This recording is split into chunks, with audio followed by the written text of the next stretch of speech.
pessoas já congregaram comigo, algumas pessoas que estudam comigo, né? O Anthony, o Paulo Vitor, a Maria Vitória está lá no final. E eu estou muito feliz de poder estar com os irmãos aqui hoje. Faço-me acompanhado da minha família, meu pai, minha mãe, minha irmã, acredito que todos já conheço. Queria estar agradecendo ao pastor pela oportunidade. Venho debaixo da bênção do meu pastor e trago um abraço da minha igreja. Amém? Peço aos irmãos que abram as Bíblias no livro de Josué, capítulo de número 1, versículo 5.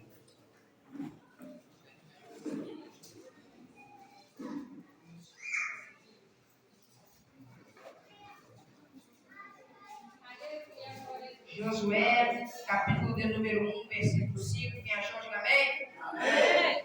Está lendo para poder não estar falando tanto tempo dos irmãos. Diz assim a palavra do Senhor: ninguém se sustentará diante de ti todos os dias da tua vida. Como fui com Moisés, assim serei contigo. Não te deixarei, nem te desampararei. Amém? Os irmãos podem se assentar em nome de Jesus. Meus irmãos, vou estar pedindo algo para os irmãos, é a primeira vez que eu faço isso. Olha para quem está do teu lado e diz assim: ninguém vai te impedir. O primeiro que acredita, joga a mão para cima e dá glória para Jesus, porque ele está aqui. Meus irmãos, o livro de Josué, acredito que seja um livro muito conhecido, que contém acontecimentos muito conhecidos, como, por exemplo, a queda das muralhas de Jericó e a vitória sobre o povo que dentro dessas muralhas habitava. Uma outra parte do livro de Josué, ou outro acontecimento que é muito conhecido, é quando o profeta vai orar e vai pedir a Deus que parasse o sol e que parasse a lua, para que pudesse vencer uma batalha. Nós sabemos que quem se move não é o sol, não é a lua, mas o que se move é a terra. Porém, Josué não sabia o que se movia. Josué pensava que o que se movia era o sol e a lua, pois não tinha a ciência e a tecnologia que temos hoje. Porém, Deus viu o coração do profeta e fez o que era necessário para dar vitória àquele povo. Uma outra parte muito conhecida, agora um versículo do livro de Josué, que é muito conhecido, está em Josué, capítulo 24, versículo 15, na qual ele vai dizer: se porém não agrada a vós adorar a Deus, então adore aos deuses que ficaram para trás do rio Eufrates, mas eu e a minha casa serviremos ao Senhor. Josué foi um dos 4 homens que, juntamente com Moisés, Davi e o próprio Cristo, foi chamado de servo de Deus. Porém, devemos nos lembrar que antes de alguém, ou que toda vez que algum grande homem na Bíblia entrar para a história, ele vai ter um começo difícil, vai ter uma caminhada dificultosa. É por isso que Josué começou em Êxodo capítulo 17, versículo 8, na qual Josué vai liderar um exército que nunca havia entrado em batalha, um exército que provavelmente nunca havia treinado antes, e que alguns homens haviam sido treinados pelos egípcios, mas que não eram todos. Agora Josué precisava liderar esse exército que não tinha experiência, não tinha nome de ser um grande exército, mas tinha o Deus dos exércitos junto com ele. E naquele dia, a Bíblia diz em Êxodo 17:13 que finalmente o Senhor entregou a vitória a Josué pelo fio da espada. Por quê? Porque se tu for o nome do Senhor, a vitória já está garantida. Se tu for o nome do Senhor, tu pode não ter nome, pode não ter carro, pode não ser grande, mas a vitória já está garantida em nome de Jesus. Eis que dali para frente, Josué vai auxiliar ou vai ajudar a Moisés a liderar o povo. Josué vai aprender diretamente com Moisés, porque o Senhor disse a Moisés: Moisés, escreve essa história no livro e recite todo dia para Josué, para que ele possa aprender a liderar o povo, possa aprender a ter experiência comigo. Mas agora 40 anos vão se passar e Moisés vai morrer sem entrar na terra prometida, morrer sem entrar no lugar onde ele batalhou 40 anos para que pudesse estar. Então agora Josué, juntamente com todo o povo, vai chorar durante 30 dias, vai ficar triste.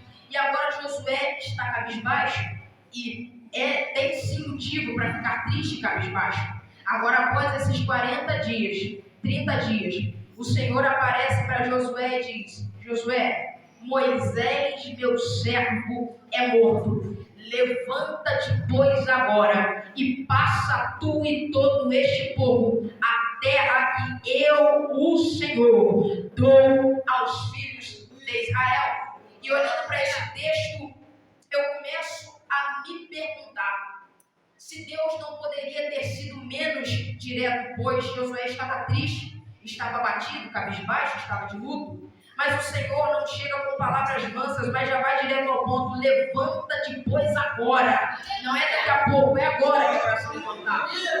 E sinceramente eu não entendo Deus. Talvez se fôssemos eu, se fosse você, nós falaríamos de uma forma diferente. Mas Deus não é gente. Deus não fala como gente. Deus não pensa como gente. Um exemplo está no livro de João, capítulo 6, na qual Jesus vai pegar 5 pães e 2 peixinhos. E se fosse olhar para esses 5 pães e 2 peixinhos, talvez fosse o que o jovem desse comesse no café da manhã. E se bobear, não sobraria nem a espinha. Mas Jesus pega 5 pães e 2 peixes e alimenta 5 homens, sem contar mulheres e crianças. Quem quiser repete, e ainda sobra 12 cestos cheios para glorificar o nome do Senhor. A Bíblia diz, Jesus disse que se alguém te bater de um lado da face, sinceramente, se fôssemos nós, ficaríamos irritados. Está arriscado pedir a mira de Davi, a funda e a pontaria. Mas Jesus disse: se alguém te bater de um lado da face, dá o outro lado. Por quê? Porque Deus não é gente. Deus não pensa como gente. Quando eu quero beber água, eu pego um copo, eu pego uma caneca e bebo água. Mas quando 3 milhões de pessoas numa multidão queriam beber água, Deus disse: Moisés, o povo quer água? Tira da rocha que eu vou dar para o povo beber.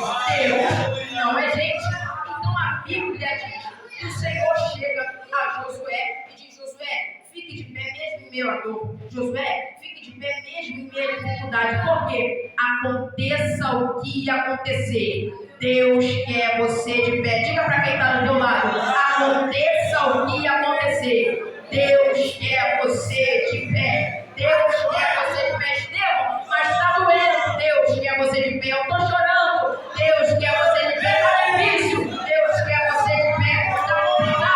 Deus quer você de pé. Fica agoniado. Deus quer você de pé. Eu estou enfrentando prova. Deus quer você de pé. Estevão, a porta se fechou. Deus quer você de pé. Porque para o nosso Deus, porta fechada nunca foi sinal de dificuldade. Nunca foi sinal de maldição. Deus livrou Noé com a porta aberta? Não, com a porta fechada. Deus livrou Pedro dentro da cadeia? Não, com a porta aberta? Não, com a porta fechada. Se te fecharam a porta, não se preocupe. Deus opera com a porta fechada. Deus quer você de pé. Deus gosta de ver gente de pé. A Bíblia diz que o profeta Ezequiel havia acabado de entrar em cativeiro, estava triste, tinha perdido a família, estava cabisbaixo. Aí ele está lá parado pensando, mas aí o Senhor chega para ele e diz: filho do homem, põe-te em pé e eu falarei contigo. Primeiro tu se levanta, depois eu falo contigo. A Bíblia diz que Elias havia acabado de enfrentar, desafiar os profetas de Baal. Porém, por mais que ele vencesse o desafio, o povo não quis se voltar a Deus, e isso entristeceu Elias. Agora Elias está cabisbaixo, está choroso, está sentado, mas o Senhor vai até ele e diz: Elias, levanta-te e come. Primeiro tu se levanta, depois eu dou o que você precisa. Primeiro tu se levanta, depois eu te ensino. Primeiro tu se levanta, depois eu dou o alimento que você precisa receber. A Bíblia diz que Samuel estava sentado na casa de Jessé, esperando Davi chegar. E quando Davi chega, o Senhor diz para ele: levanta-te e unge. Se fôssemos olhar por um lado espiritual, primeiro tu se levanta, depois tu derrama de ti sobre a vida de alguém. Deus gosta de ver gente de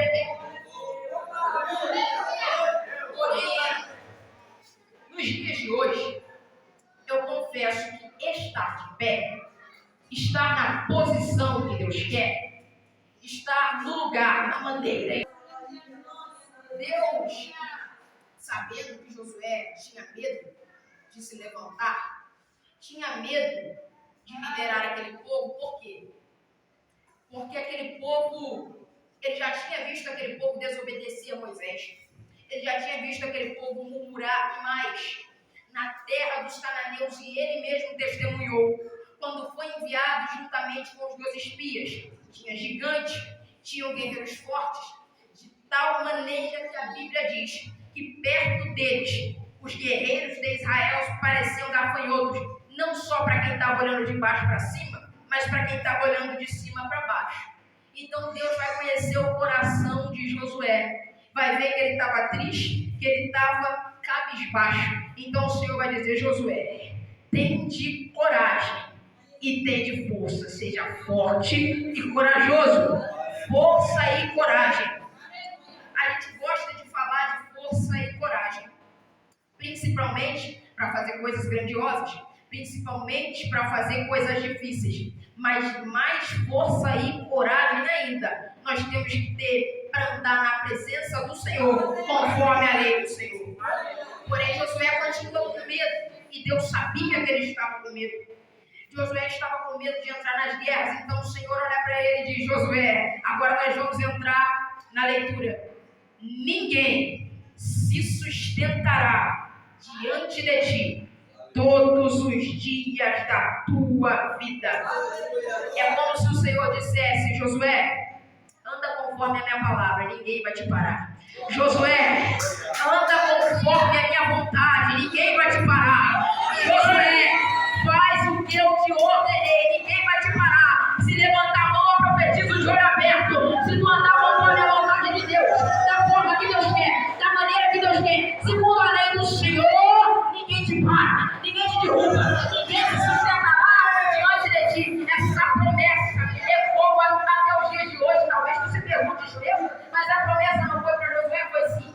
Mas Jesus fez essa promessa não só para Josué, mas fez para a gente. Certa vez ele estava conversando com os discípulos e ele virou para Pedro e disse: Pedro, eu te digo que tu és pedra, eu te digo que tu és pedra pequena, porém eu sou pedra grande, e sobre esta pedra grande eu edificarei a minha igreja, e as portas do inferno não vão prevalecer contra ela. Se levanta a covardia, não prevalece contra a igreja. Se levanta a definidra, não prevalece contra a igreja. Se levanta demônio, não prevalece contra a igreja. Se levanta espírita, não prevalece contra a igreja. Se levanta o governo, não prevalece contra a igreja. Se levanta o Lula, não prevalece contra a igreja. Se levanta os políticos, não prevalece contra a igreja.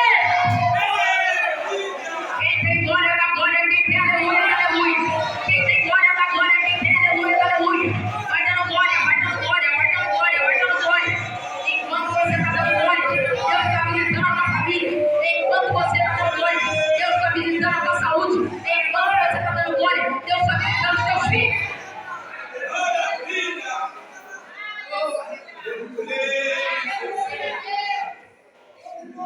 É por isso que Isaías escreveu no capítulo 41 e no versículo 1 de seu livro: ninguém, ou melhor, não temas, eu, o Senhor, sou contigo. Eu te ajudo, eu te esforço, mas eu te sustento. Eu te esforço, mas eu te guio. Eu te esforço, mas eu te levo. Eu te esforço, mas você não sai do centro da minha vontade. Foi louvado aqui, ninguém vai impedir, cara, o que Deus tem para lhe dar. Por quê? Porque Josué podia enfrentar dificuldades, mas enquanto estivesse diante, operante, ou andando conforme a lei do Senhor, ninguém impedia a terra que Deus tinha para entregar para ele. Aquele que crê, joga a mão para cima e adora o nome de Deus. Glória a Deus. Aleluia. Meu Deus, aleluia.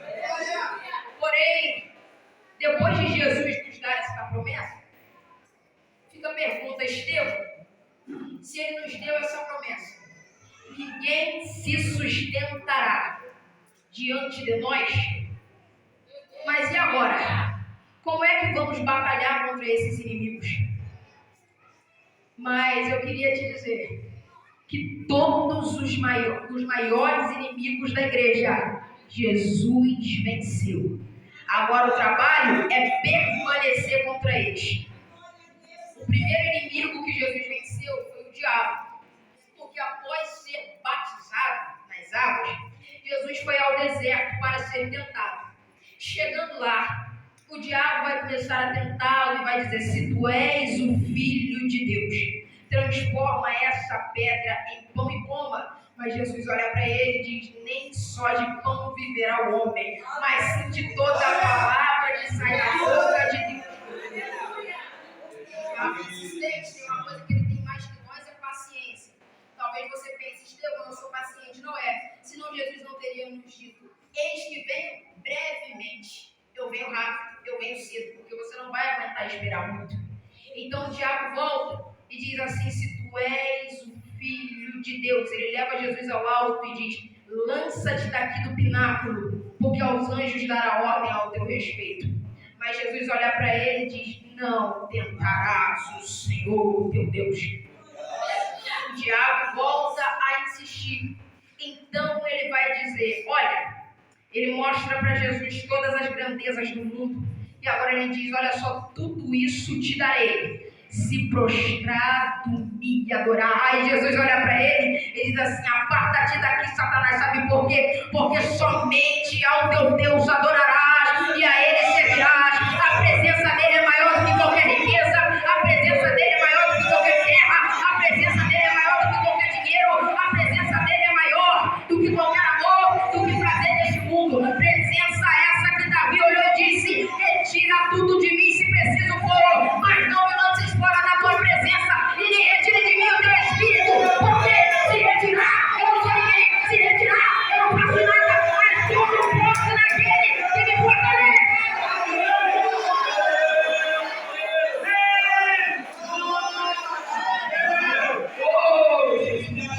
Aleluia! O segundo inimigo que Jesus venceu foi o pecado. Aonde Jesus venceu o pecado? Durante a sua vida, durante o seu ministério, pois em momento algum Jesus pecou. E o terceiro inimigo da igreja que Jesus foi capaz de vencer foi a morte. Ao falarmos da morte, entendemos que há 3 tipos de morte. A primeira morte é a morte física. É a morte na qual as pessoas perdem a sua vida, seu coração para de funcionar, seu corpo em si para de funcionar. A segunda morte é a morte espiritual, que é quando a pessoa está no estado de pecado tão grande, tão convencida do pecado, o coração tão endurecido, que ela se afastou completamente de Deus. A terceira morte é a morte eterna, pois Jesus disse: todos morrerão e uns ressuscitarão, uns para a vida eterna e outros para a morte, ou em algumas traduções, condenação eterna, que é quando a pessoa vai para o inferno. E Jesus venceu a morte. Por quê?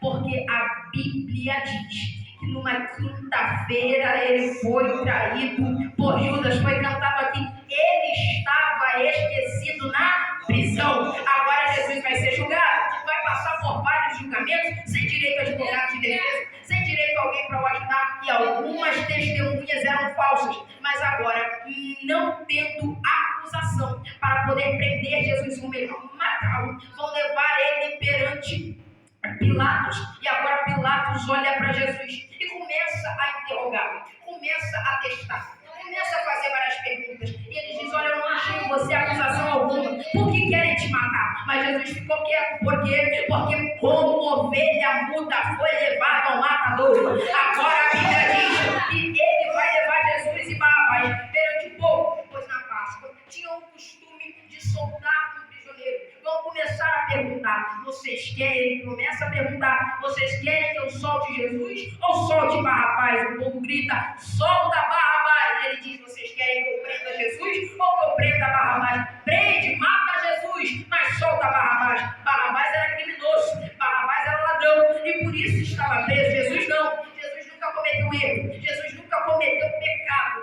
mas precisava ser morto para que se cumprisse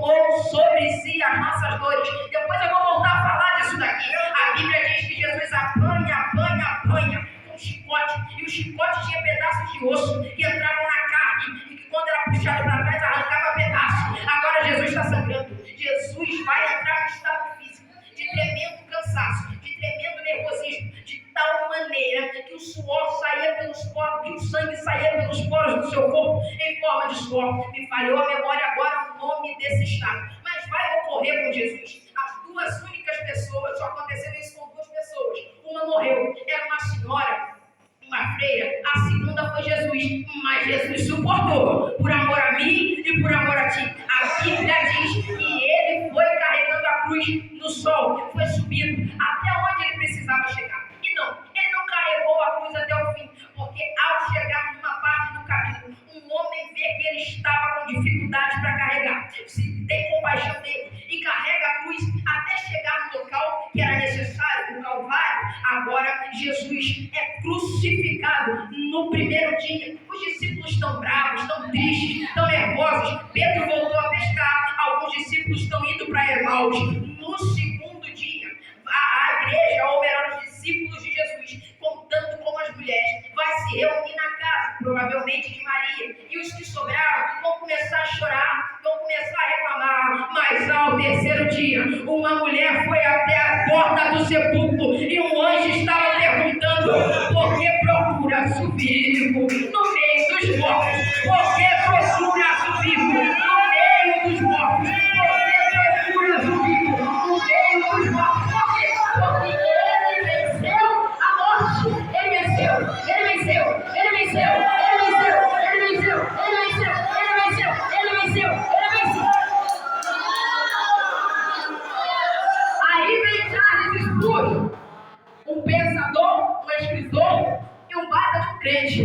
Charles Spurgeon vai começar a escrever uma história. Ele viu que os homens venciam guerras a fio da espada.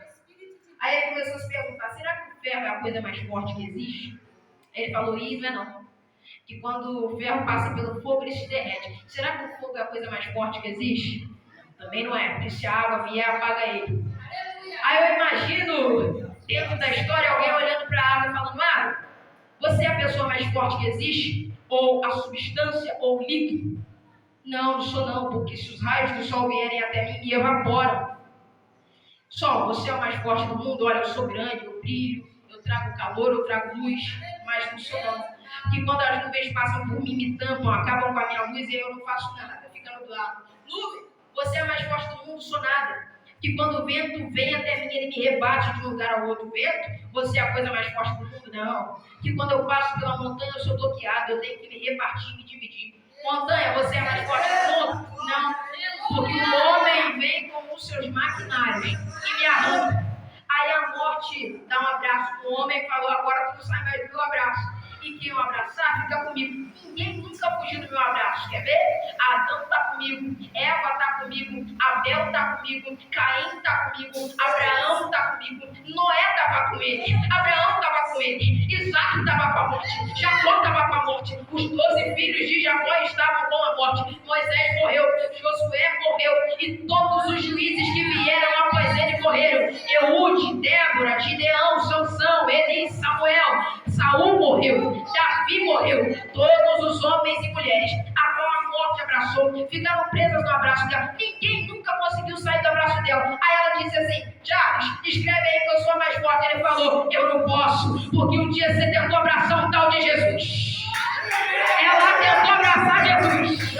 Morreu, mas a Bíblia diz que ele morreu para quê? Para ir até o inferno, tomar a chave da vida e da morte. E agora ele trouxe pra gente vida e vida com abundância. Vida com abundância. Vida com abundância. Por isso que ele disse: eu sou a porta das ovelhas. E quem passa por ele, acontece o quê? Porque há algo chamado de efeito porta. A porta é para te dar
que estão aqui na noite de hoje poderiam estar no bar, como muitos jovens estão perdidos nas drogas, na prostituição, na cachaça, mas Jesus trouxe eles aqui, porque assim como Moisés, uma sarça pegou fogo, não se consumiu e atraiu os jovens que estão aqui na noite de hoje. Essa sarça é Jesus Cristo, que nos visitou com a sua presença santa, com o fogo santo, que nos atraiu aqui na noite de hoje.